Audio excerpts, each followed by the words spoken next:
do. Can I move this microphone down here a little bit? Go ahead, make adjustments if you need to. Don't waste so much time. I don't know whose that is, I'm sorry. Okay. For the record, my name is Jennifer Marson. I'm the Executive Director with the Arizona Association of Counties, and we are going to go through a brief presentation to go over kind of the overview of the different areas that you had on the agenda that you wanted to address in terms of Maricopa County.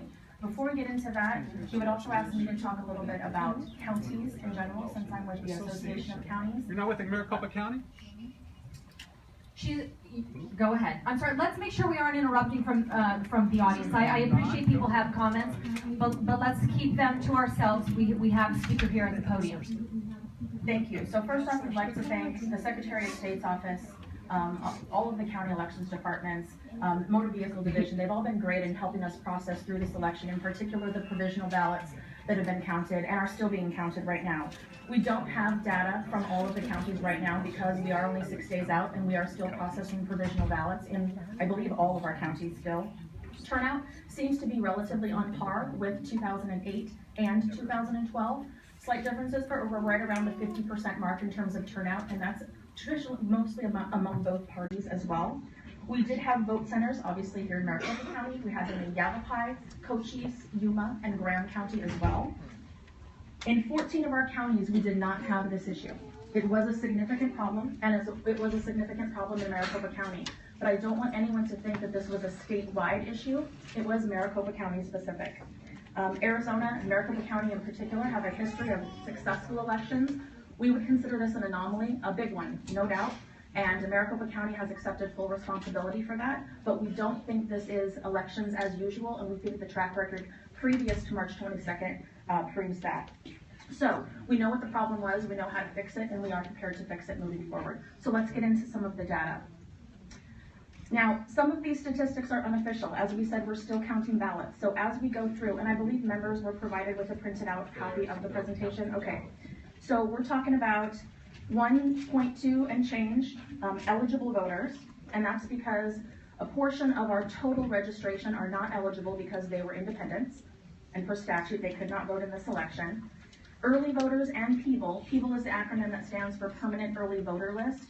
We had 897,000 voters, or 72% of those eligible were on the Permanent Early Voter List and received a ballot in the mail, or they one time requested an early ballot, so that number includes both of those categories. We had just over 533,000 early ballots returned to the county, and we had just over 83,000 voters vote at the polls last Tuesday. In terms of provisional ballots, we had approximately 24,000 of them. Again, this is Maricopa specific and this is unofficial. We're still working our way through those. About 18,000 of them were from independents. So not eligible to vote in the election, but we did have to vote them a provisional ballot because we don't deny anyone a ballot if they show up at the poll and request one. We had approximately 11,500 early voters show up at the polls and want to vote at the polls. However, only 147 of them had to vote a provisional ballot. The rest we were able to give a standard ballot. We're going to talk a little bit more about that later. Sorry, the screen the only screen that we can see is having problems, and we're unable to see the presentation. Yeah, we can't follow the presentation. Okay, we're working. We'll work on it. We'll do the best that we can to facilitate being able to see the presentation. Perhaps we can get some hard copies printed, and those can be made available. Jenna, these are going to be available online, your presentation to the public. We will make it available. We will also print copies so that people can have copies as well in hand, and we will work on making sure that the TV monitor is okay. And I will try not to touch the computer unless I'm advancing the slide. Maybe that's causing the glitch. Okay, so in terms of turnout, in Maricopa County, these are the numbers as of March the 22nd, 49% overall, 42.9 in terms of early ballots, and 6.7 at the polls. So the biggest question on everyone's mind is how did they come to choose 60 as the number for the vote center model, right? So we're going to talk a little bit about how they did that math. So the I want to hear from Helen Purcell.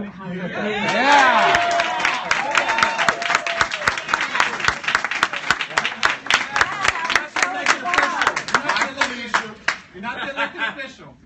You have to be quiet. I appreciate everybody's engaged, and that's a good thing, but we need to be respectful in the audience. Thanks again. I understand you want to present the data, and that's great, and I want to hear the data, but as far as the process for why decisions were made, I want to hear from the individual who made those decisions. Yes. Thank you. Thank you. I appreciate it, audience, but let's. That's up to how long? Sure. Yes. Do you want me to advance this slide?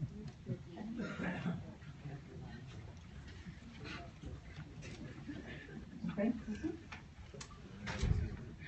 When we look at the total number of registered voters for this particular election, 1,009,000, that's our total registered voters in Maricopa County. Of those, 750,000 are from the independent or no party designated. The total qualified to participate in this election was 1.2 million. The total qualified voters on the permanent early voting list out of that number was 890,000. The total possible voters at the polls was 310,000. The estimated turnout using the 2008 as a model, since that was the last election where we had a contested presidential election, was 23% at the polls, 71,300 registered voters. Of that, there would be 1,188 per polling place. We rounded that up to 1,500. In 2008, we had 5 to 7 workers, 2 lines to check in, and at that time we had paper rosters for a signature check-in. In 2016, we sent out 13 to 15 workers per polling place and 4 to 5 in check-in in the lines, and we had the new electronic poll books in order to check those people in line. And with the electronic poll book, you can use your driver's license or voter identification card and just swipe that through the electronic poll book, and it will bring up the voters' information as to whether or not they are eligible for that election and the ballot that they should receive. To that point, Representative Mesnar? Madam Chair, Ms. Purcell, I'm just making sure I'm trying to follow you. So you're comparing 2008, 2016. In 2008, the 5 to 7 workers per site, 2 check-in lines, that applies to the larger number of polls. Is that correct? That is correct. And then rough math looks like you essentially cut the workers per site, or you double the workers per site, double the check-in lines, and then cut the number of polls. Reduce the number of polling places, yes, sir. Well, down to 30%. Okay, just making sure I'm following. Thank you. So, Madam Chair, some math was added to the sheet that Helen has, so if I may. Okay. Okay, so then the way that you do the comparison, right, between 08, which is the data that they projected would work, and then the actual data that we saw on March 22nd. So we guessed there'd be 1.2 million eligible, 1.238 and some change. We guessed there would be 890,000 people getting an early ballot. It's 897,000 and change. 310, we're a little bit higher here, 341,545. So that gave us, and we actually had 83,489 voters show up at the polls to vote. So a little bit higher than the guesstimation of 71.3, but not outlandishly higher. And that was an average. Now, of course, we had polls that were higher and polls that were significantly lower, but they used the 1,500 as a threshold, and the average is under that threshold. So the logic that the county employed to decide isn't based in, it's not arbitrary. It was based in numbers that, by and large, it looked like it should have worked, but darn it, it absolutely did not work. Oh, gosh, goody, you mean? Audience? It's horrible. Nobody at the county elections department. One moment. Representative Carter. So just trying to work some math here. So it looks like, based upon these numbers, there was approximately 31,500 more people than expected. Correct. And if you divide that up, obviously each poll would have a different number of people turn out, but that equates to about 525 extra people per polling site. Madam Chair, Representative Carter, we believe that's correct. Okay. Madam Chair. And I don't want to just, sorry. Oh, no, finish, please. Representative Carter, you have the floor. Madam Chair to Jen. So, and maybe it's later in the presentation, are you going to talk about sites that had a greater than expected turnout versus sites that were tracking in similar numbers as you expected? Madam Chair, Representative Carter, that's also correct. Okay, thank you. Representative Winiger. Madam Chair, to that point then, two different subjects dealing with what you're talking about right now. In these estimations and this, the math, did you take into account parking at these locations? Because I've heard anecdotal evidence of people having to park a long ways away and the amount, the average. Mr. South. Madam Chair, Representative Winter, yes, we did take that into consideration because we knew that if we had this number of sites, we had to have larger facilities that had better parking than what we would normally have in our polling places. Okay, Madam Chair, secondly. Yes. Did you take into account this plan of being able to vote anywhere at any location in these estimates? Absolutely. That was one of the parts of it. That was an extra thing that was added to it. In a normal election, our system will not let us do the vote centers. We have to do that in a regular primary and general election. We have to have the 724 precincts. In this instance, we decided that we could do the vote centers and allow people to vote anywhere. But to that point, how is that communicated to the public? How did the public get to know that they can vote at any site? What was done to communicate to the voter that these were sites available to all voters? Madam Chair, we have those sites on our website. We have done a number of interviews with various media to get that out. We've had it on Facebook since about the 1st of February. Well, I'm not sure Facebook is a good qualifier for. I know that it's not, but that's where some people get their information. So we tried to get all the places that we possibly could. Chair, to that point. Okay, to that point, Representative Winiger, and then I know we've got, yes. To that point, Ms. Purcell, you stated in the meeting, I watched the meeting with the County Board of Supervisors. In that meeting, you said you held back until March 9th to promote the anyone can vote anywhere scenario because of the March 8th Tempe election. So basically, you're saying you really ramped up the promotion of this with only 13 days to go for an election. Is that an adequate amount of time to promote something of this significance? Madam Chair, Representative, obviously it is not. That's what we did because it was a Tempe election on March 8th, and we didn't want to confuse those voters, 75,000 voters in Tempe, that they could go any place because they could not. Madam Chair, Tempe had 4 polling sites as well, though. I mean, they were kind of more stacked, I think, with polling sites anyway. But, okay, thank you. That answers my question. Okay, Representative Larkin. Thank you, Madam Chair. Madam Chair, Ms. Purcell, what steps were taken to ensure that the voting centers did not adversely impact populations covered by the Voting Rights Act? Ms. Purcell. Madam Chair, we looked at the county as a whole and put polling places in places where we could find large areas, and it covered all of the areas of the valley, whether it was minority or any other area. We did not look specifically at any one particular one as being in an area. Representative Larkin. Thank you, Madam Chair. Madam Chair, Ms. Purcell, in my particular district, there wasn't one polling location. And then going back to your numbers up here on the screen, you know, I don't want to spend a whole lot of time on our presentation, to be quite frank with you. Thank you. And, you know, we saw, you know, Trump rallies, we saw people come out for Hillary, we saw thousands for Bernie. And I just don't understand why that wasn't calculated into your polling location.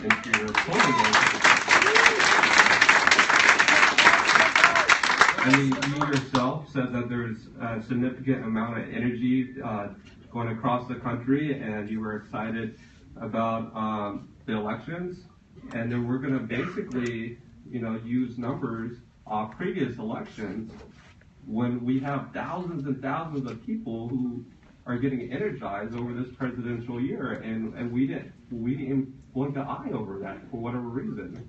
Suppress the vote. Okay. Madam Is there a Chair, question? Representative So, Larkin. Madam Chair, was that even a thought when you were deciding to set up 60 polling locations when thousands and thousands of people that were being rallied up for the presidential year? Good. Madam Chair, Representative Larkin, we set up the polling places way in advance of an election, as we have to do to set up our system, set up any election system. And as I have said before, I apologize profusely for those polling places being inadequate.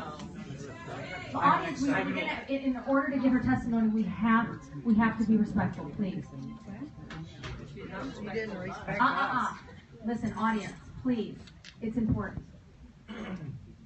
Allow her to communicate her thoughts. Madam Chair, Representative Larkin, as I said, we made some horrendous mistakes, and I apologize for that. I can't go back and undo it.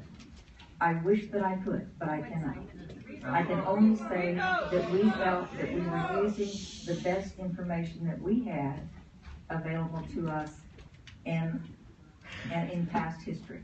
To that point, are you saying that the main factor in determining, in coming up with the 60 was that you didn't anticipate the increased turnout?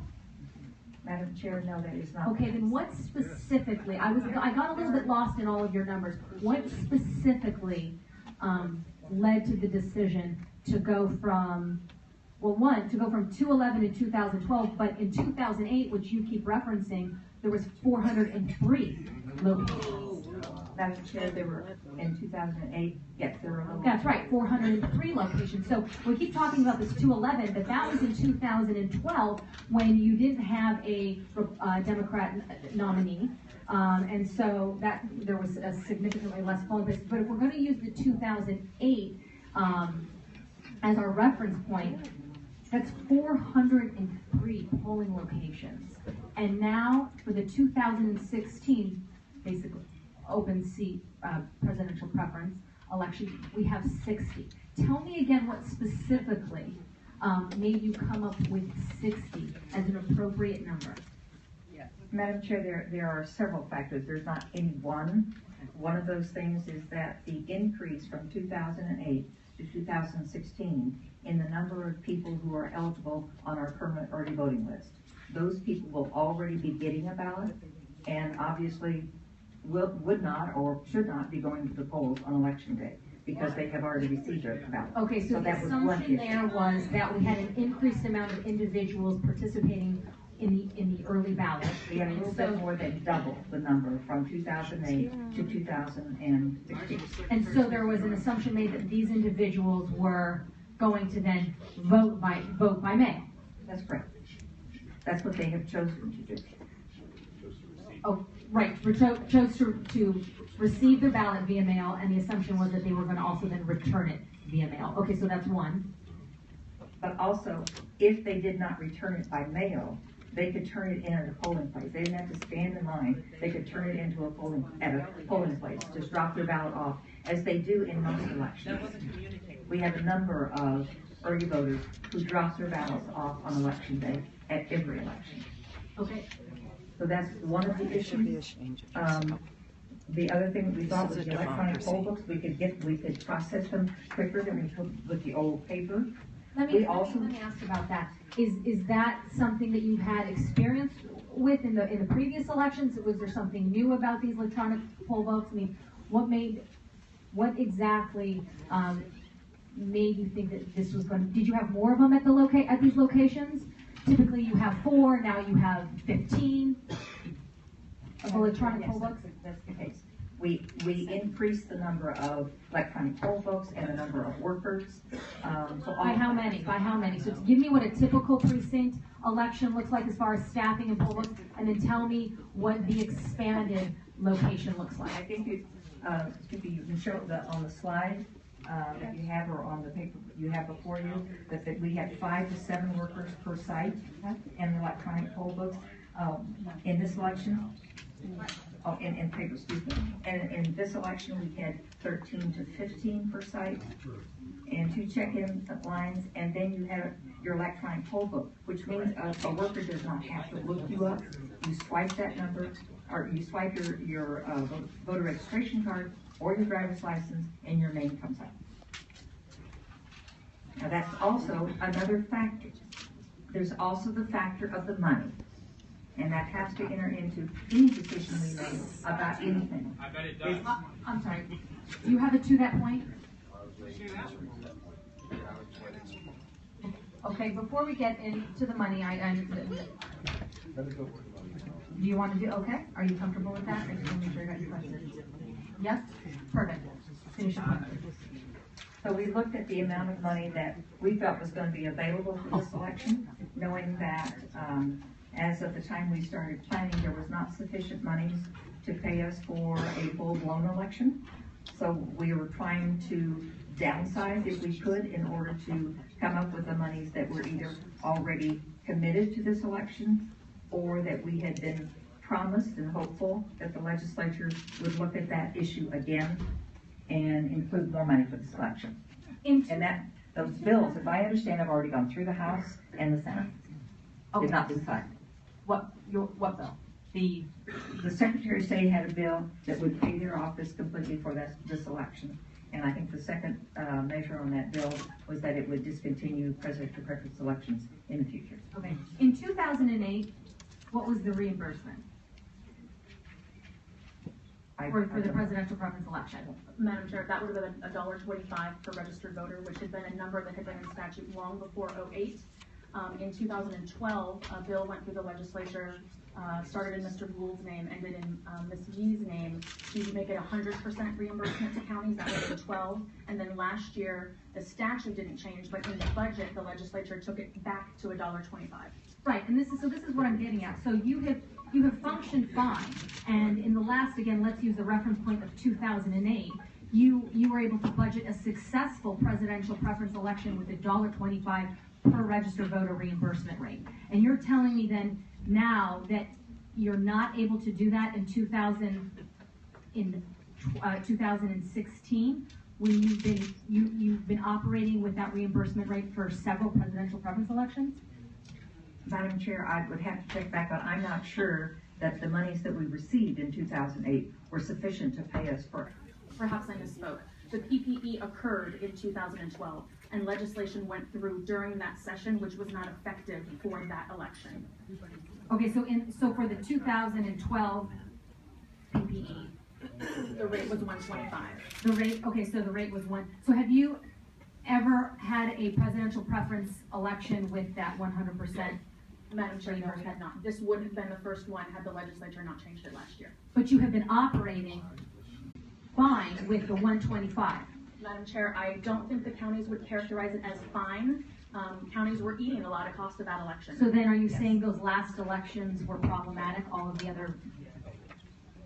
Madam Chair, I don't believe that they were problematic. They also did not occur in a year in which we had 4 statewide elections. But you're talking about budget cuts, but I'm looking here in every single presidential preference election you had the exact same reimbursement rate. Correct. So you're cut from something that never went into effect. 100% reimbursement had never been on the table. And we are going to conduct the election as counties are required to do. That doesn't mean we were fully reimbursed for the cost the way we are in an August primary or in a November general or in the May statewide special. So why raise the money issue? But okay. So I know we have some questions, but you have been operating with the same reimbursement rate. So to imply there's some kind of cut, you never had 100% reimbursement. So there really technically hasn't been a cut. Madam Chair, I guess technically that's true. That's what I want to know. That's all I want to know. That's all I want to know. Thank you. Representative Clark. Madam Chair, Purcell, how much do you spend on public education of the money that comes to you from the state, $4.4 million? or some portion thereof? I know some of it was promised. Madam Chair, Representative Clark, to my recollection, that does not come out of monies for the PPE, or if it does, it's a very small amount that would come out from my regular budget. Okay, thanks, Madam Chair. Helen, how much is that? I mean, you're talking about Facebook. Do you know how much you pay to educate the public? I can't tell you. I would be happy to get those figures for you. I don't know that. Madam Chair. Let him finish. More questions. Have you calculated how much you've spent per site of these 60 sites for this election, roughly? I could get that for you. I don't know. I do not have it in front of me. Okay. So, Madam Chair, here's, I kind of see what Helen is saying about not being fully funded. Yes, it is true that you are required to do a certain amount of per voter ballot 25. It is inaccurate to say that you were fully funded because there was a cost shift to the counties, and this is from the County Supervisors Association of April 2015, a cost shift of $1.9 million. So it sounds to me like you were waiting for the legislature to give you that $1.9 million, which they had in the 2016 budget shorted you. Is that true? Madam Chair, if I may. Members? The 1.9 in that sheet is not correct. The shortage is the 6 and change that we were asking for in the 2 bills this year. And while, no. 6.6 million. I think it's 6.2, Eric, 6.2? 6.2 is the total that's in both Senate Bill 1486 and House Bill 2557. I always forget the House bill number, I apologize. And yes, while we never received the 100% funding that was passed in 2012 after the 2012 PPE, when counties go to set their budgets, we look to statute. And so in 2013, 2014, 2015, up until the change last year, we were budgeting to receive 100% reimbursement when counties did their budget planning for future elections. Then last year, when the budget passed and no longer included that money, while yes, we had never received it, we certainly had budgeted for it because it was changed in statute. Madam Chair, we need to unpack this talk about this bill that would have given you more money. Let's be very clear about what that bill did. It gave you money for this year, but in all future years, the state would no longer, ever again fund the presidential preference primary. So that the parties would have to do that. So the parties would go out and find money for that, probably from sources we don't know outside the state. And it would abdicate the state's responsibility to run elections. So let's not say that that is a solution to that. The reality is that the legislature cut funding for polling. And that's where we find ourselves going into this election with less money for polling at the county level. Is that correct? Madam Chair, Representative Clark. That's correct. Thank you, Representative Larkin. Thank you, Madam Chair. Madam Chair, Ms. Purcell, one thing that frustrates me is that as your elected official, how can we just sit around and waited for money? It sounds like. How come we just didn't step up and come to, talk to the Secretary of State's office, talk to the legislature, and just say, hey, we're going to be having we're going to have a disaster in our hands because, the county doesn't have enough money to deliver to the voters a satisfactory, primary election process. I don't, if I see a problem about to, occur here, I want to mitigate that problem. So was there any discussions at all prior to last Tuesday in this process? Madam Chair, Representative Larkin, I think you can go back and then probably Eric Spencer is here from the Secretary of State's office. We have talked any number of times, and that's the reason for the 2 bills that are in the legislature at the present time. To that point? Yes. To the point on the money in the county, Jen, you represent all the counties, correct? Madam Chair, Representative Whitaker, that's correct. Did the other counties have problems like this and blaming it on the funding? Ms. Purcell. She represents all the counties, Jen. Madam Chair, Representative Whitaker, the other counties are definitely going to be eating some of the cost of the PPE if the reimbursement that's in those two bills does not come forward. That's just a reality of PPEs as long as I've been doing this, because the $1.25 was set back in, I don't know, I think it was the mid-80s it was set. So it doesn't reflect the true cost of running an election. So yes, all of the counties will be eating some of the cost of the PPE to varying degrees, of course. Okay, so the other counties may work it. To that point, one more question I think is important. Ms. Purcell, did anyone from the governor's office communicate to you that you would be reimbursed for this election? Madam Chair, Representative Young. Nobody from the governor's office told you that the money would be coming and you would be reimbursed? I don't know reassurances that I have. Okay. Madam Chair, Representative Wenever, from a lobbying perspective, our organization is an advocacy organization, and this is what we do. And we have had communications with both Speaker Gowan, President Biggs, and the governor's staff, and they seem to be on the same page that the funding is probably coming. The challenge is the other piece of the bill, as Representative Clark mentioned, and so because right now they're tied together, I don't know that I have full confidence that the money is coming, because we don't know what's going to happen with that. And to that point, if you didn't have full confidence that the money was coming or not coming, why wasn't there a contingency plan to have enough polling places at the $1.25, which is the number that you've been working with for the last 3-4 elections? Amen. Why didn't you have one one plan with the we may have more money, and then the other plan with the if we have to go back to the $1.25 reimbursement? Madam Chair, I think I've already explained that. I made a giant mistake. And that's what I'm saying. Madam Chair. Representative Warren. One of the other things, on Tuesday, I guess I'm kind of curious, because one of the greatest things that happened on Tuesday was that we really did see a lot of the community come together, hold each other's spots and lines, and bring water, pizza. Although, the other hand, we had people take time off work, and missing putting in the hours to put food on the table because we had such long lines. I'm curious as to what did you do? How did you react to that? To make, to try to mitigate some of those impacts on throughout that Tuesday, last Tuesday. Madam Chair. Did we provide water? Did we try to, what was your reaction?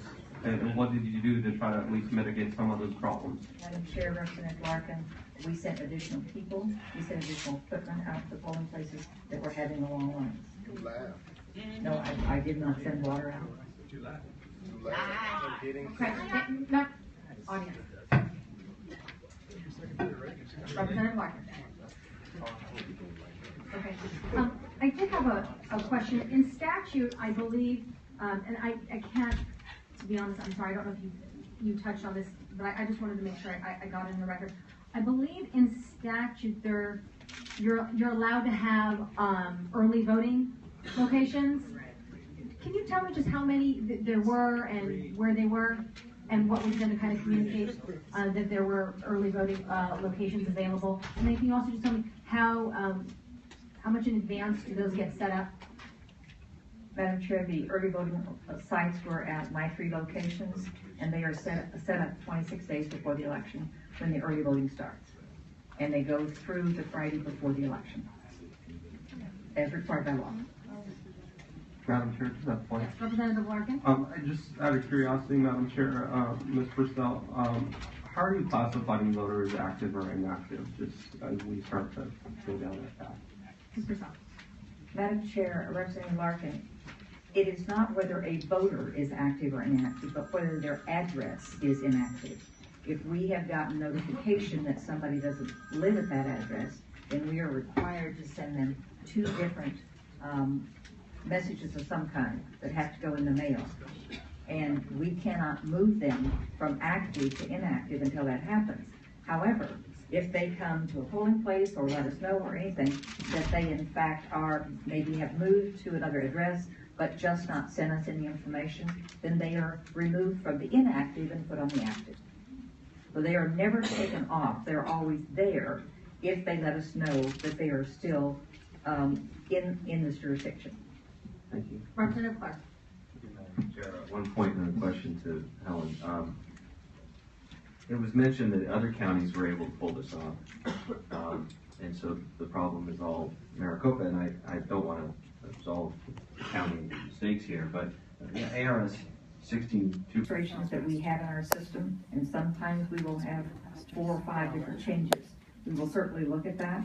If there has been nothing, if they have always been registered as an independent or not given us any information at all about party, then they are left that way. If they have registered in a party and not done anything since then we show that that ballot is good because they are registered in that party. And it will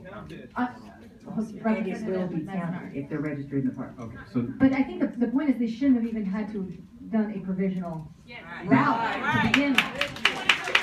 Right. Not that you have a default plan if to take into consideration those who thought they were in one party and ultimately realized they weren't, but they shouldn't have had to vote provisional to begin with.